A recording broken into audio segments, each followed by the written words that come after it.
Welcome back to Firewatch. One of the participants at this year's Fire Ops 101 was our own Mayor Nancy McFarlane. Joining me today to talk about her experiences is Nancy McFarlane. Mayor, thank you for joining us. Thanks for asking. Great. Okay, so before we talk about your time with the Fire Ops class, you were a council member for several years in Raleigh before you became mayor. How has being mayor been different than your time on the council? You know, being on council is a great preparation for being mayor because there's just so much to learn. You know, how the city works, getting to know all the departments, how they run, what they cover, all the people, you know, in those positions.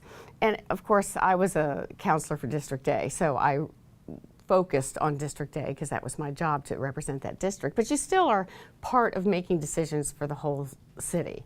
So all of that was really good preparation. Being mayor is very different. You know, it's more responsibility, and you are really involved and responsible for the whole city. But it's, you know, I think that as mayor, you also spent, or I have spent a lot of time reaching out to other municipalities around us and really looking at us as a region. Because we have 12 municipalities in Wake County, and then you think of us in Research Triangle Park and Durham and Chapel Hill. I mean, it really is, especially economically, you know, things affect us as a region. So you just have a broader scope. Okay. As mayor. Now, I also know that being a mayor is a part-time job here in Raleigh. It's not your full-time job. You're a small business owner also. How do you balance the time with being mayor with also running your business? I'm assuming that's got to be difficult. I have really good managers, really good, and that's true. And also, you know, being on the council was a good step. I talked to everybody at work. I started the business in 2002. And when I decided to run for council in 2007, we had gotten big enough that I had some managers. I wasn't doing it all. And so being on council was a good way to kind of test that out. It was for 2 years, and I could see how it was going to work, and it worked fine. And then when I thought about running for mayor, I really went back to everybody at work and said, you know, I'm thinking about doing this, and it's going to take a lot more time, and how do you feel about it? And we, you know, talked it out, and they were all very supportive, so it's been great. Well, good. I'm glad you've had the support there so you can do your job here. It's fantastic. All right, so the Fire Ops class. Now, you did this a couple of years ago. What do you remember from your first time going through it? Well, it was about 100 degrees that day, and I just remember just being overwhelmed with how there's no way you can explain to somebody what it's like to go into a burning building until you do it. You know, I think the first thing I thought was, now I know why they always say, you know, have a fire evacuation plan and practice it with your kids, because you think, you know, I know how to get out of my house, it's no big deal. But until you're in a room that is so full of smoke that you can't see, you know, right here, and the heat is overwhelming and you just get so disoriented, it really makes you understand just what everybody goes through. And how challenging that environment can be. So this time, it's been a year or two since you did it last. Was this time easier, harder, or about the same? Because, you know, you've done it. Is it one of those things that once you've done it, you knew what to expect, so it was a piece of cake, or was it just as challenging this time? It was just as challenging because, you know, even though it's a controlled fire, it's still a different situation every time you go in. And y'all had changed the experience up a little bit, which was great. I mean, I kind of knew how to do the pants and the boots and get into all the stuff, and I was more prepared for just how heavy. You know, I was shocked last time when, you know, I put the tank on and everything else, and it was time to jump out of the truck, and you know, I thought I still had myself strapped in or something, but it was, I mean, I think, what are they, 50 pounds or something? Not quite that much, but it certainly feels that way. Feels like it. And then, you know, I had a giant iron spike, and this time they let me do the hose, which was a different experience, but still, you know, just very, very hot.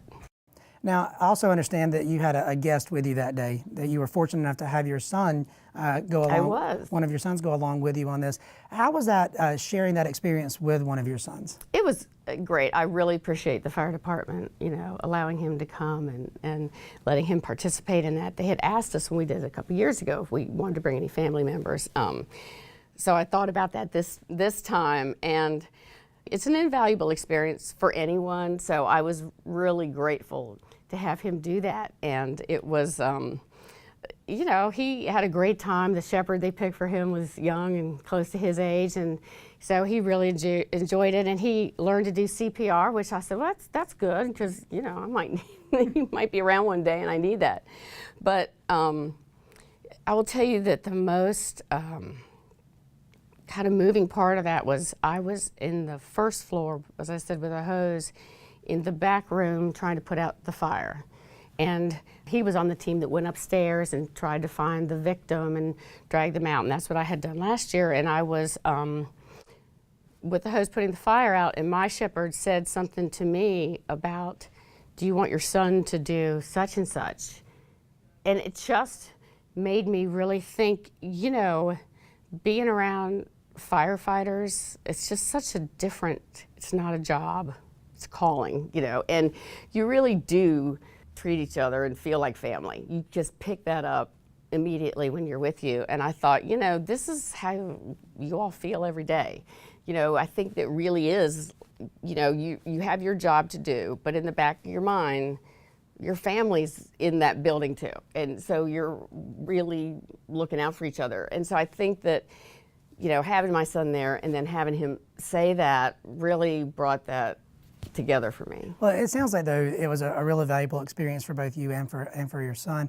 When you got home that evening, was there any kind of a discussion at the dinner table about, Mom, why did you take me, what did you drag me into? Oh, he was so thrilled to have done it. I mean, he was just, that was awesome. You know, that was awesome. And he really, really did like it. I think he wore the hat for a while.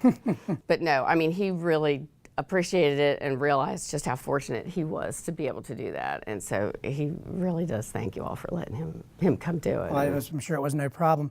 You know, and now that you're back in the mayor's office, you're out of that environment. How does that experience help frame what you see the fire department fitting into the general plan for Raleigh and what you see Raleigh becoming? Well, you know, when we were out there, we did learn so much about what everybody in the fire department does besides just going to a residential house and put out fires. I mean, the training stuff that you have out there, it's like the collapsed bridge, and it's got cars in it and refrigerators, and you have to learn how to tunnel through it, and all of the urban search and rescue, and then you have all the hazmat stuff. I mean, it's like everybody knows the firefighters show up when there's a disaster, but you don't think about all the training that you have to go through. You have that thing where you have a huge piece of concrete that you have to move all around an obstacle course and over things with, you know, like crowbars, and I mean, it's just amazing.